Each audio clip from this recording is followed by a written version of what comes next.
Good morning. Good morning and welcome to the First Universalist Church of Yarmouth. My name is Joanna Landsman and I serve on the Worship Council. And I am so glad to be sharing this morning with you all again. A warm welcome to all of you here in our sanctuary as well as to all of our friends on Zoom. At First Universalist, our mission is to explore our faith, embrace this community, and to engage the world as spiritual seekers. And may we take these words to heart. If this is your first time to our congregation, welcome. We invite you to fill out a connection card, which is located in the pew racks in front of you, so we may connect you with events and programs that interest you. You can drop this card in the offering plate when it's passed later in our service. For those joining us with young children, nursery care is available during the service for babies and toddlers or anyone who needs to wiggle. There's games and toys. The nursery is located out this side door and down the hall on the left. Following today's service, everyone's invited to join us for coffee hour downstairs in the gathering room. This is our time for friendship and fellowship, and all are welcome. Before our service begins today, we have just a couple of announcements. Again, following the service, Reverend Hillary will lead a discussion on the Soul Matters theme of this month, which is Liberating Love. This is held in the common room downstairs from about 11:45 to 12:30.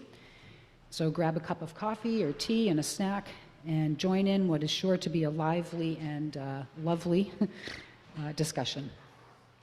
And I invite Sam up now for another announcement.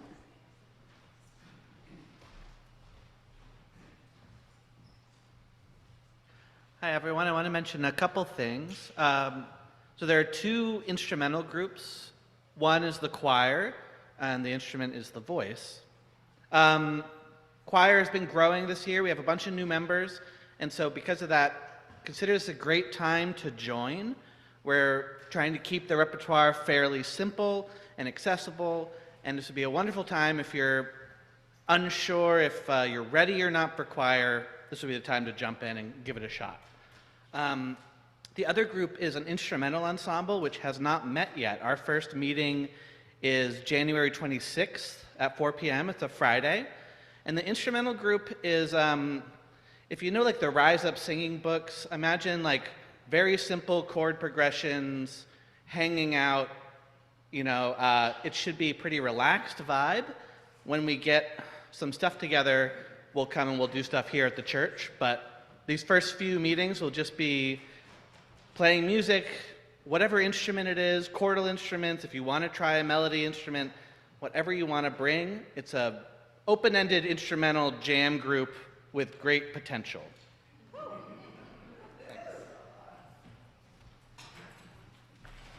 Thanks, Sam. I'll be bringing my spoons. So. Sorry. I invite you all now to take a very deep breath with me as we settle into this time and space together. Our music director, Sam Chandler, and the choir will lead us into this morning's worship.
Thank you, choir.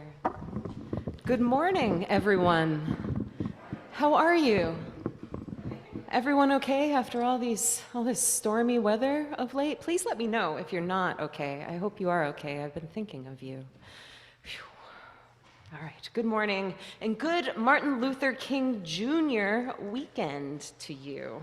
I'm Reverend Hillary. I'm so grateful to serve as the minister here at our church that rests upon unceded Wabanaki land on the banks of a beautiful, sacred river once called the Wescustago. And friends, it is with peace and powerful love this morning that I say, whoever you are, wherever you're from, whomever you love, whatever it is you have done or have not done, if you too have gathered in this sacred space with peace and friendship and love, or even the hope, the whisper, the inkling of such peaceful, friendly, and loving intentions, you are welcome here. And we are so glad you are here with us. Friends, today, on the third Sunday of this month of liberating love, we honor the Reverend Dr. Martin Luther King Jr., who, were he still alive, would be turning 95 years old tomorrow. Can you imagine if he was still alive, what he would have done in 95 years of his life? Whew. There is no radical king, writes Cornel West, without his commitment to radical love. His living radiated a radical tenderness, subversive sweetness, and militant gentleness. He took great joy in serving others. And, West continues, the fundamental question remains, does America have the capacity to hear and heed the call of radical king? Today, my friends, we will hear King's teachings, and then it is up to us to heed them. Our call to worship this morning is a teaching from the Zen monk and vehement anti-war activist Thich Nhat Hanh, a contemporary of MLK who urged him to take his most radical and reviled stance, public opposition to the Vietnam War. And there is often a sweetness and a triteness that can be easily applied to Thich Nhat Hanh's teachings. But friends, it is important to remember, and we are reminded in his revolutionary relationship with King, that Thich Nhat Hanh was a very serious and a very powerful activist. The teaching of Thich Nhat Hanh that I share this morning is from this very sweetly designed little compendium titled How to Fight. The teaching is titled, How Large is Your Heart? The practice of inclusiveness, he says, is based on the practice of understanding and love. With understanding and love, you can embrace and accept everything and everyone, and you don't have to suffer because your heart is large. So, each of us has to ask ourselves these questions. How large is my heart? Is there anything I can do to help open the door of my heart and accept another person? How large is our heart? Good morning, my hearty friends. As we greet this bright new day in which anything could happen and so much love is possible, let us turn now and greet our neighbors, welcome them in, and ask them how they are.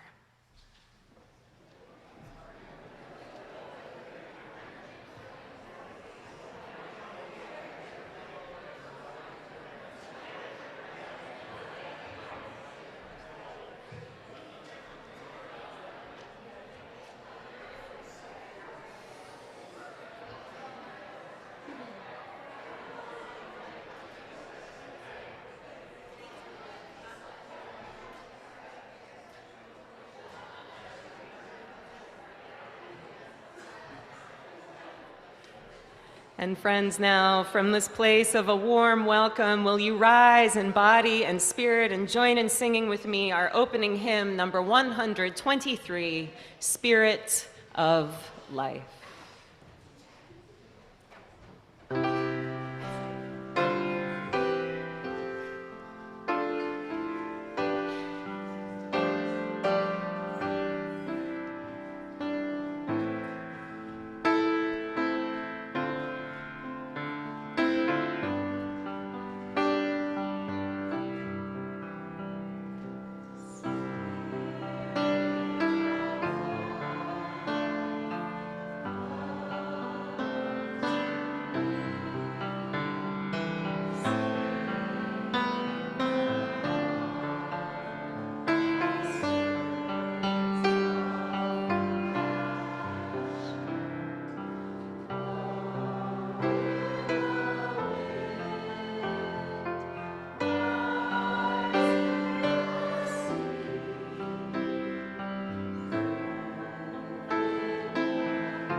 And as you remain risen, will you join me in the words of our unison affirmation written in your order of worship?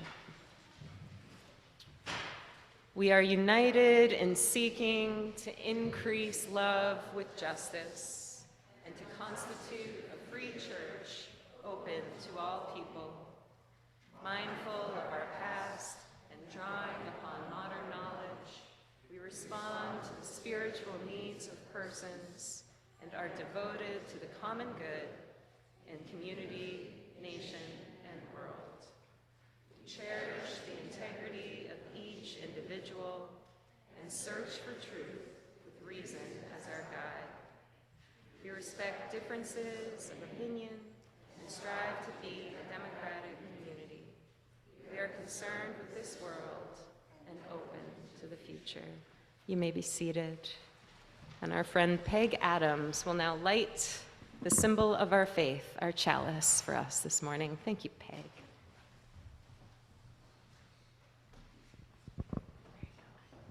Thank you, Hillary.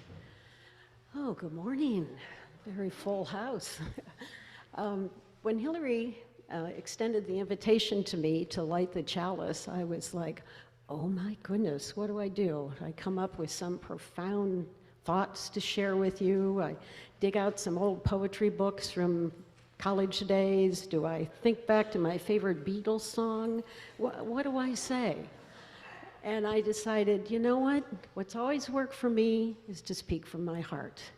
So I speak to you saying that I love coming to this church.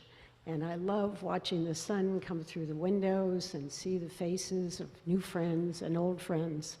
And I especially love the lighting of the chalice because it's grounding. It brings us together. It gives us hope. And it is eternal. Thank you for joining us. And do we have any little kiddos of all ages? Might like to come and help light the chalice. Come on down. It looks like purple is the color of the day.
thought it was one of those birthday candles that kept coming back.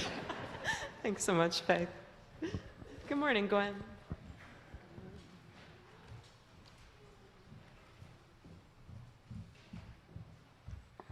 All right, good morning. Today we're going to talk about 4 different words this morning, Mac and I wanted to share with you, and then we're going to need some volunteers to help us. So think in your mind if you might like to be one of those volunteers. Okay, so the first word is inspiration, which is, anyone have an idea how to explain inspiration? Yeah, what is inspiration? I kept thinking, oh, when you're inspired, which is sort of, but so like feeling the urge to do something, especially something creative. And the second word is grassroots. So that's the people who start change from the bottom up, like the roots of the grass that grows, not started by the leaders. The next word is pretty simple, it's change. So when something is or becomes different. And the next word is injustice, which is when things aren't fair or equitable. Okay, so we have those 4 words in our mind, and now we need some volunteers who are going to help us do some movements related to those words. Anyone want to come up and help me and Mac? Who's in the mood to move? All of you are going to move, but we're going to have some volunteers too. Or all of you are invited to move, I should say. We got some volunteers.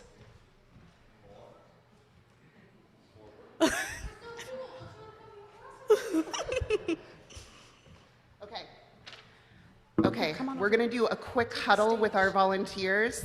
So close your eyes or look away. Okay, huddle, quick huddle.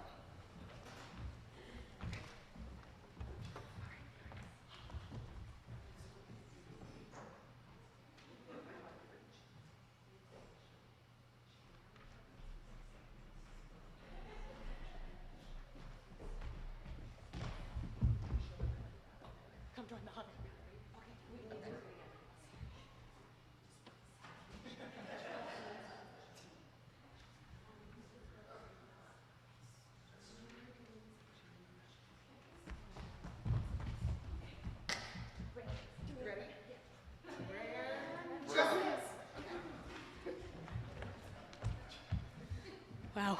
All right, we're ready. Okay, so we're going to teach you this. We'll do a line, and then you have to do it too. Can you please stand up if you're able and willing?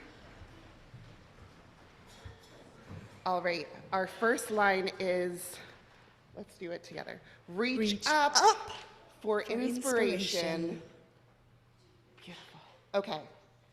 Reach down to the grassroots. All right. We're gonna stir the winds of change. And then we're gonna stomp out injustice. Oh wow, we stomped it out. All right, let's do it one more time. Make sure we really did it. Okay.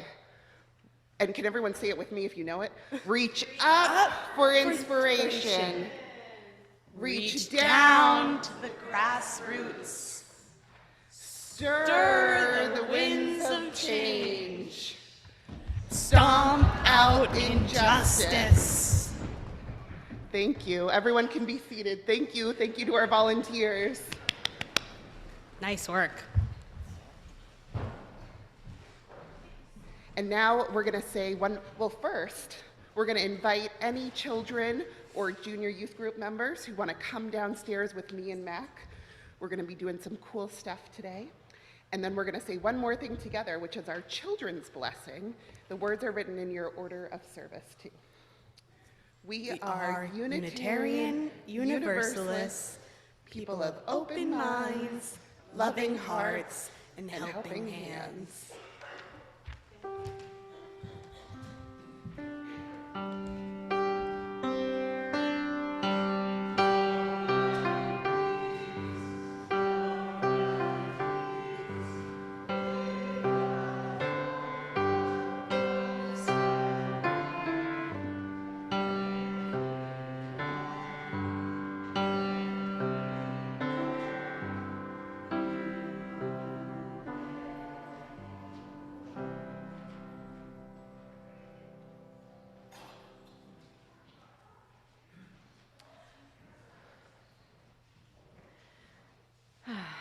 Gwen and Mac were a little nervous. They didn't know if any families would be here because of the long weekend today. It's nice to have so many folks with us.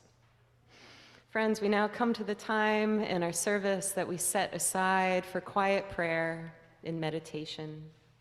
This is a time to reflect on the past week or look forward to what might come in the days ahead.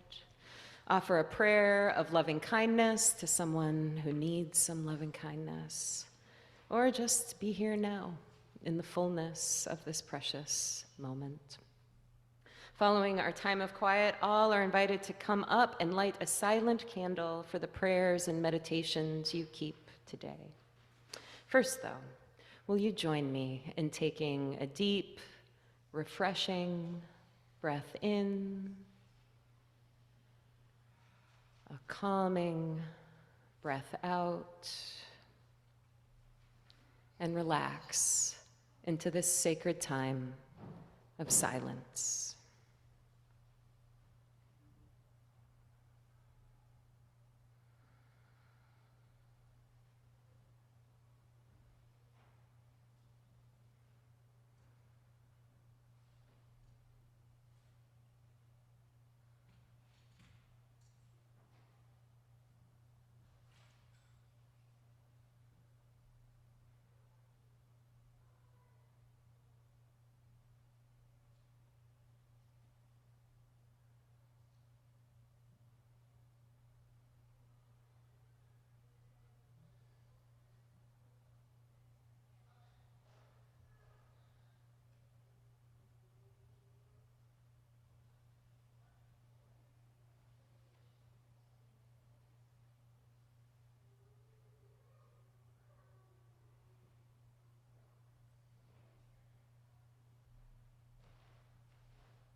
At this time, all are invited to come forward and light a silent candle. Though we'll not be sharing our joys and sorrows out loud this morning, our gathered community and I hold your experiences with you today and always. If you'd like to light a candle, just come forward, take a candle from the basket, light from the chalice, and place it in our box of collective sand. Friends joining virtually, please write in the chat if you would like a candle lit for you this morning. I also invite you to light a candle at home if you have one near. Please come forward now if you wish to light a candle.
As these bright lights of love and concern glow and flicker together, friends, will you center yourself and join me in a time of prayer?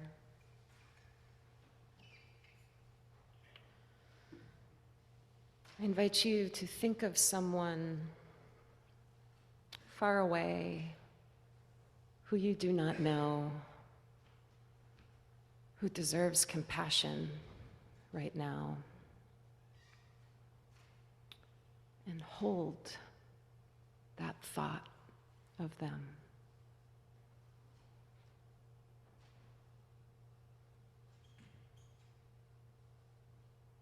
And offer them a prayer of compassion.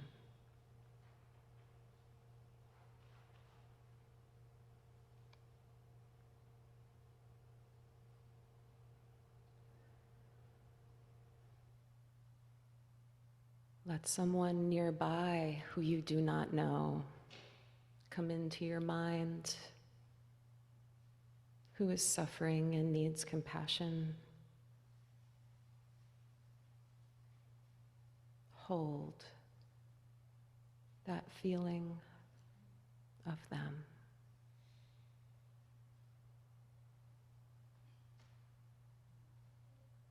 And offer them a prayer of compassion.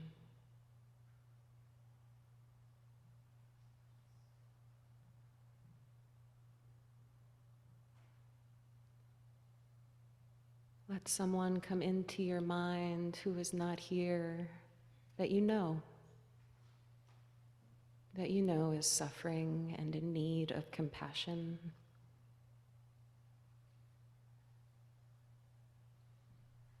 Hold that feeling you have for them.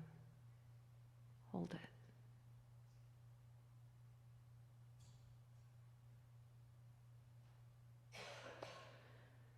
And offer them a prayer of compassion.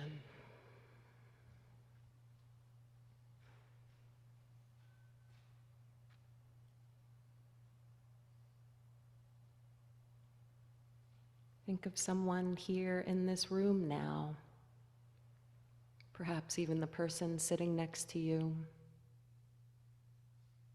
who deserves compassion.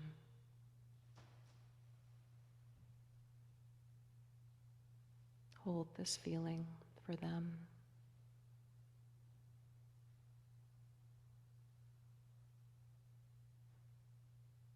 And offer them a prayer of compassion.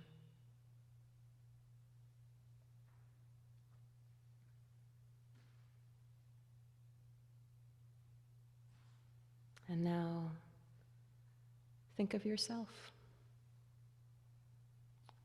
and how you too suffer and need compassion. Hold that feeling, that need.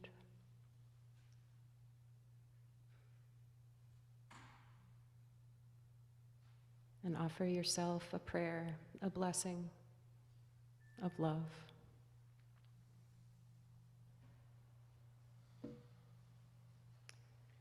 Let it be so. Let it always be so. And amen. Our friend Joanna will now introduce this morning's offering.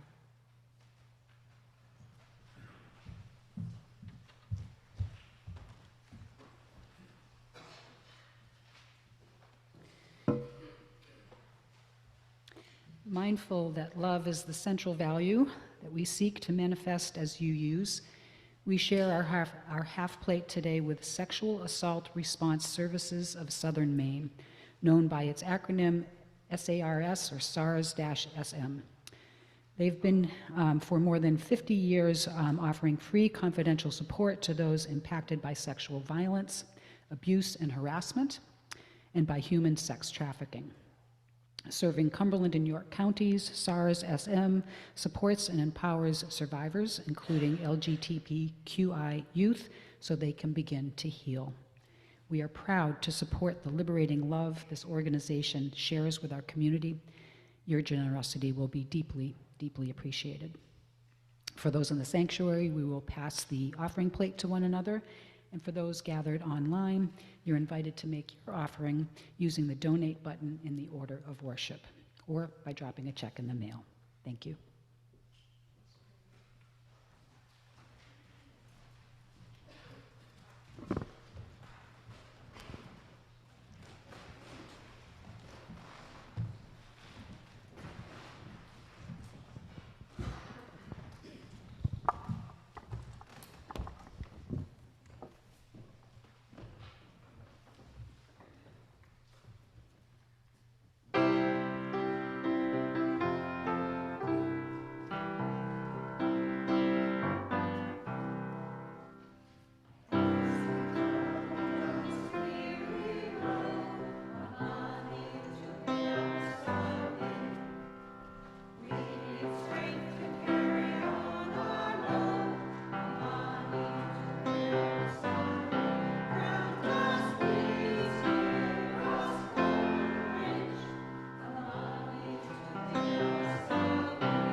The short lyrics are written in your order of worship. Thank you so much, choir.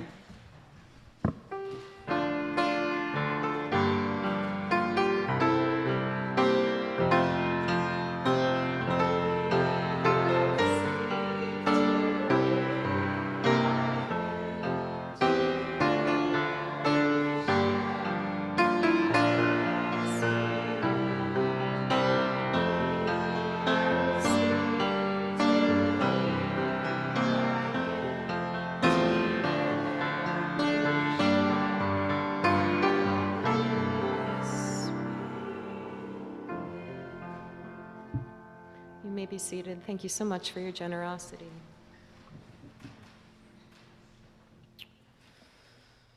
Our reading this morning is an excerpt of Martin Luther King Jr.'s final address to the Southern Christian Leadership Conference, given on August 16th, 1967. It is titled, "Where Do We Go From Here?" He preached. Power, properly understood, is nothing but the ability to achieve purpose. It is the strength required to bring about social, political, and economic change. Now, all of us have our moral convictions and concerns, and so often we have problems with power.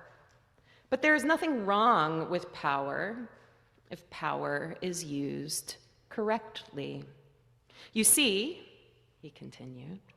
One of the great problems of history is that the concepts of love and power have usually been contrasted as opposites, polar opposites, so that love is identified with a resignation of power, and power with a denial of love. Now, we gotta get this thing right. What is needed is a realization that power without love is reckless and abusive, and that love without power is sentimental and anemic. Power, at its best, is love, implementing the demands of justice. And justice, at its best, is love, correcting everything that stands against love. And this is what we must see as we move on. Do I really need to give a sermon after that? Every Martin Luther King Day, I'm just like, I don't need to say anything. This is it. Oh, well, I'll say a few things. We'll see. All right. Power without love is reckless and abusive. Love without power, sentimental and anemic. So, we talk a lot about love here. We look to Universalist ancestors who proclaimed that God is love, words once painted high on the wall here behind me, in fact. Words I like to imagine still shine through the coats of paint that someone decades ago oddly decided to cover over them. Aligned with the movements and values of the Unitarian Universalist Association, we side with love. We speak of love at the center. We sing that love will guide us. Love is in the first line of our unison affirmation. Last year, at this time, following the unnerving experience of being targeted by white supremacists, we were engaging in a month of radical acts of loving kindness. In my ministry here, I've directed hearts and minds often to the philosophies of bell hooks, who proclaimed that love is not so much a feeling, love is an action. Thank you, Pete, for helping to get our Love is an Action banner up again today. How good it is to imagine right now that above us and all around us, Bell's Love is an Action proclamation is intermingling with the God is Love proclamation of our Universalist forebears. So yes, friends, I think we can all agree that love has been a concept we have thoroughly explored, embraced, and engaged together, and may it continue. Power, though. Power is a word that has made far fewer experiences in our theological dialogues and pursuits. Despite their verbosity, power is not a word that appears in the 8 principles of our faith, nor has power been offered by the Article 2 Commission as one of the newly revised values of our faith. Never in my decade of ministry has power been declared a congregational theme of the month. And no hymns that hinge on the word power readily come to my mind. Honestly, I think power gets the most attention during stormy seasons like the ones we currently find ourselves in. And our continual question to each other, did you lose power? Power does come up in the 6 sources of our faith. It's in the second one, which reads like this. We look to words and deeds of prophetic people which challenge us to confront powers and structures of evil with justice, compassion, and the transforming power of love. And there we go. Confront the power of evil with the transforming power of love. I wonder who might be the prophetic person who once challenged us to do this powerful, loving work. Though Reverend Dr. King's prophetic words certainly echo in the doctrines that guide our faith, I still say we rarely talk about power here. What's that about? What comes up for you when you hear the word power? Power.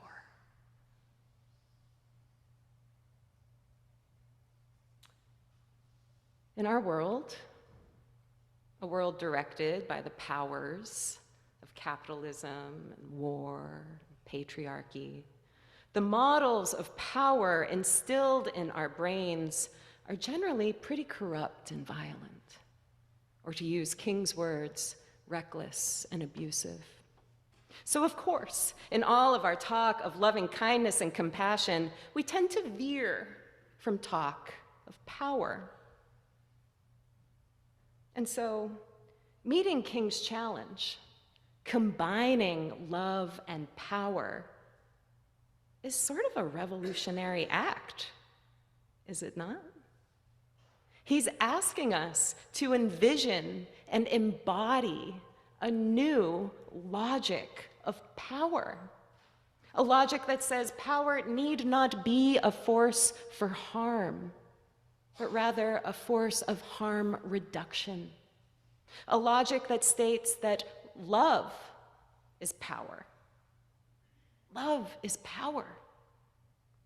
And when we live with love at our center, we are living with power at our center.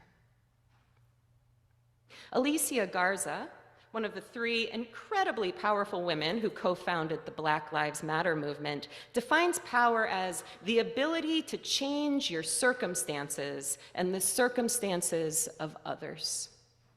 Garza has long taken note of an aversion to power in progressive activist circles, so much, and she believes this resistance must be transformed. So much so, she wrote a book on it titled The Purpose of Power: How We Come Together When We Fall Apart.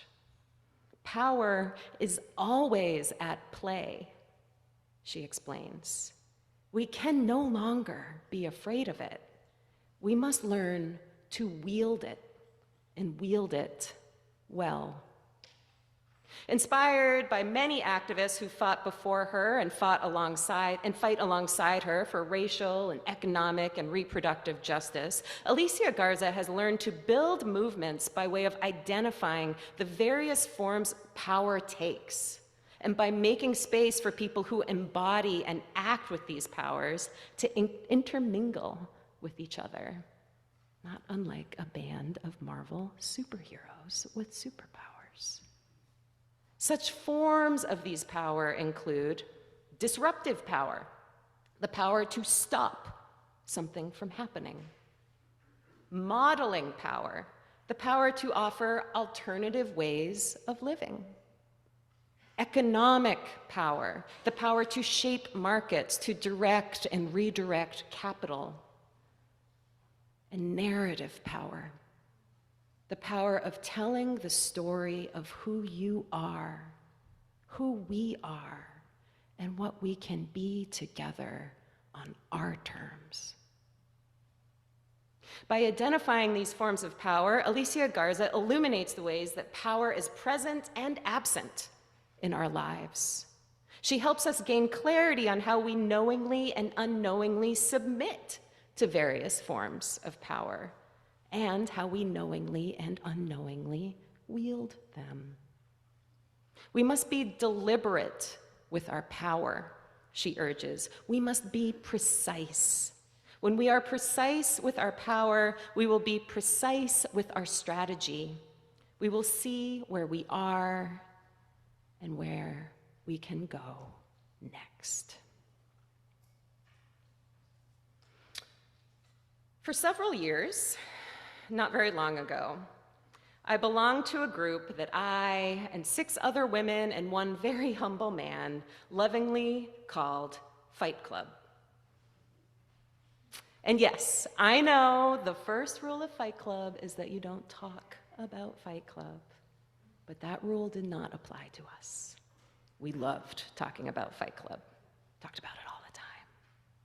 The group began as a self-defense class, but evolved into a space where we learned the fundamentals of hand-to-hand combat, as well as how to build muscle, stand tall, and just feel confident in ourselves everywhere we went.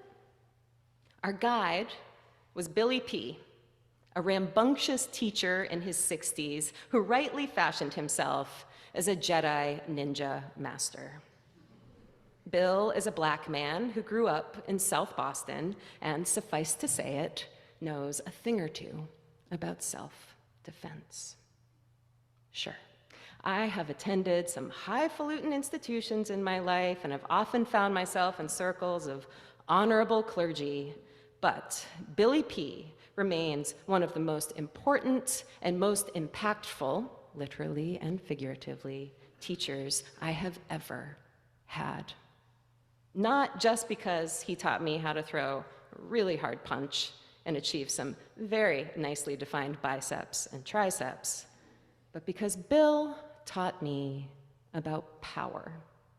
Specifically, what happens to power when you are precise with it, and what happens to power when you are imprecise with it. Simply put, when you are precise with power, your power grows. When you are imprecise with power, your power weakens. In Fight Club, we learned quickly that the greatest threat to our power, surprisingly, was anger. Throughout our classes, as we beat on bags and spotted each other's bench presses and practiced blocking and roundhouse kicks, Bill would pull us all aside individually, mitts on, and rapidly catch and throw punches with us for endless, endless minutes. And as we huffed and puffed and hit, Billy P. would bark expletive-laced orders at us to keep our feet straight and our knees bent and our hands up.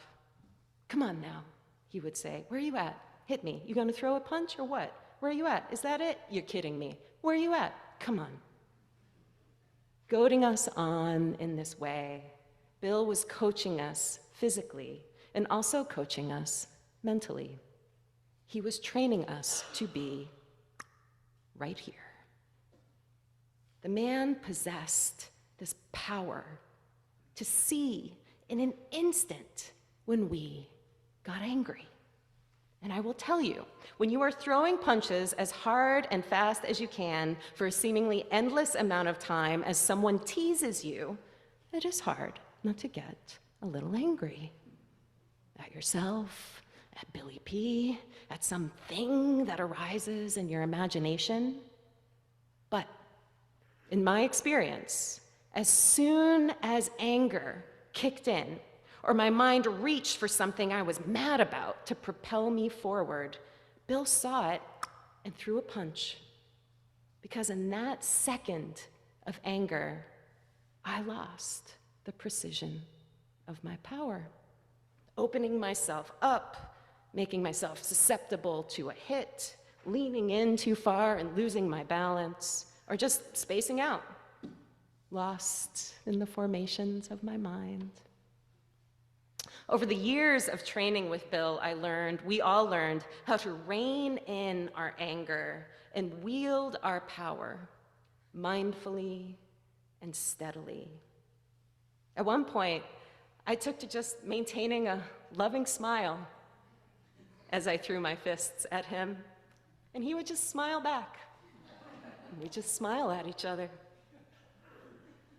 I never felt stronger in my whole life. I was also pretty darn happy. Power and love. In the weeks leading up to where do we go from here, Martin Luther King Jr.'s final address to the SCLC in 1967, he was unwell. His approval ratings were dismal following his unwavering opposition to the Vietnam War. The FBI was tapping his phone lines, and detrimental personal information was spreading about him.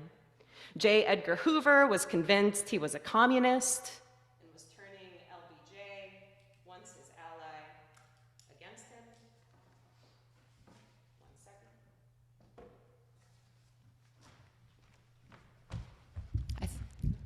It's okay, we'll get some.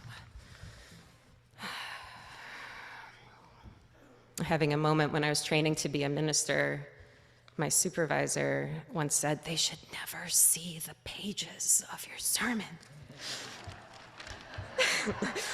Right here, Elle, right here, power and love. All right. All right, J. Edgar Hoover was convinced King was a commie and was turning LBJ, once his ally, against him. And King's nonviolent direct action campaigns were more and more often turning into riots.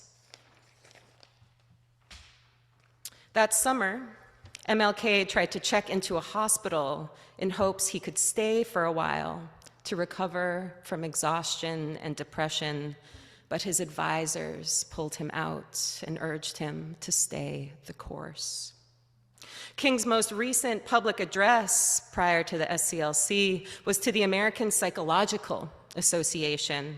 And when he arrived, he realized he forgot his papers. So he spoke extemporaneously and, of course, delivered a powerful and prophetic 45-minute sermon. But he began it by saying, "These are not easy times for me." There's a common suspicion amongst clergy that, while of course we keep the needs of our people and the goings-on of the world at the forefront of our minds, often on Sundays we are preaching the sermon that we need to hear.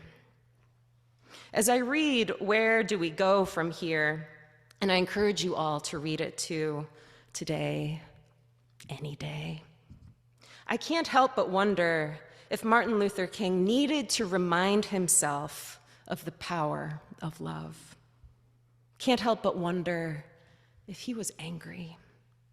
I mean, of course he was angry. Without doubt, anger has its propulsive and powerful uses. It is a real motivator, but it cannot be the sole motivator, because anger takes a toll. Living in constant anger is like living in a constant state of inflammation, right? Yes, it tells you that something is wrong out there or in here. But friends, unchecked and constant anger is just going to leave you vulnerable to more and more hits of hatred and fear, depression and despair.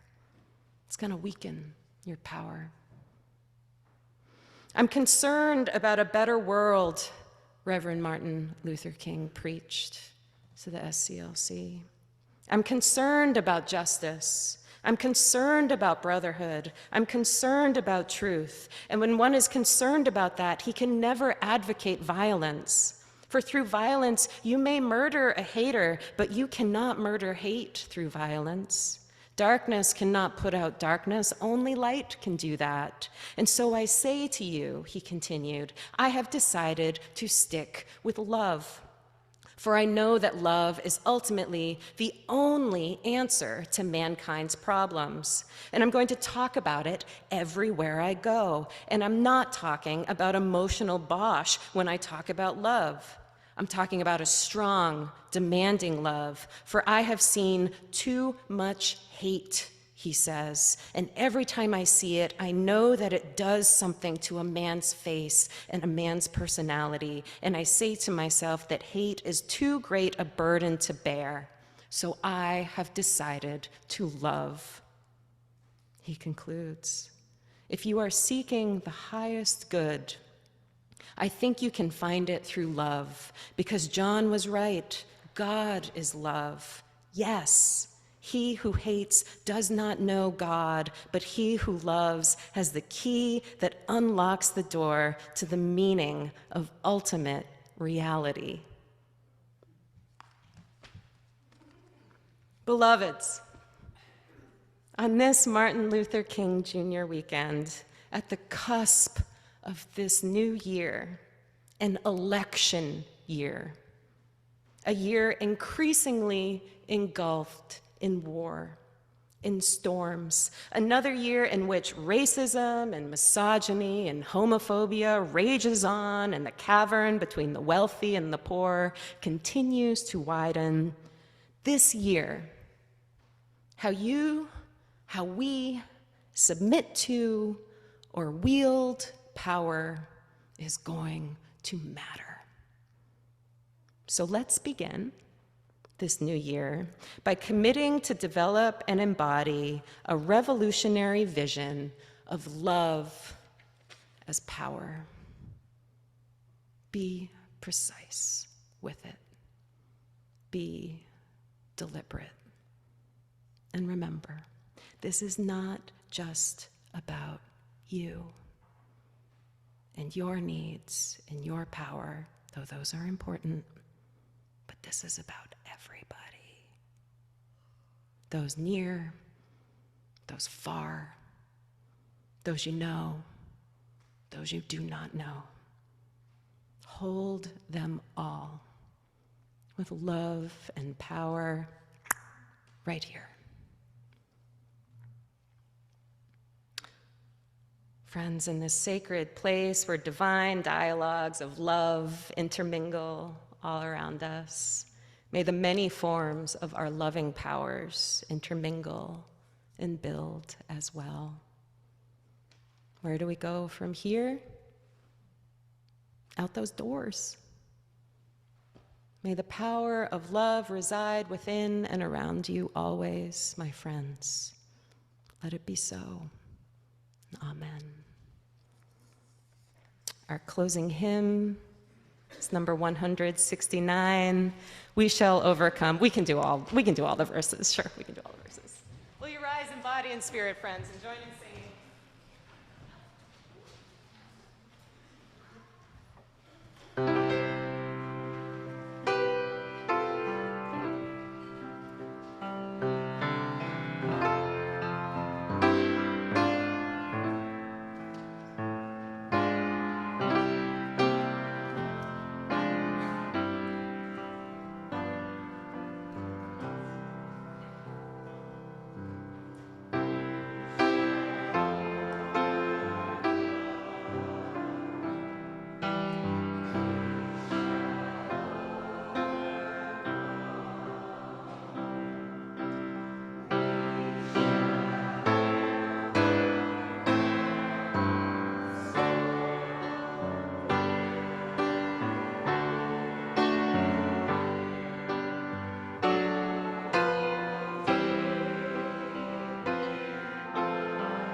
As we come to the close, will you remain standing, my friend, for our closing benediction? Thank you all for joining us on this important Sunday. May all beings be free of suffering and the causes of suffering. May all beings experience profound joy and the causes of profound joy. May all beings trust that love is power. And may all of us get free. And will you join me in the words of our unison benediction? For those who come here seeking God, may God go with you. For those who come embracing life, may life return your affection. For those who come to seek a path, may a way be found and the courage to take it step by step. Go in peace, my friends. The service begins. When the service ends, feel free to have a seat and the choir will sing us out. Thank you, choir.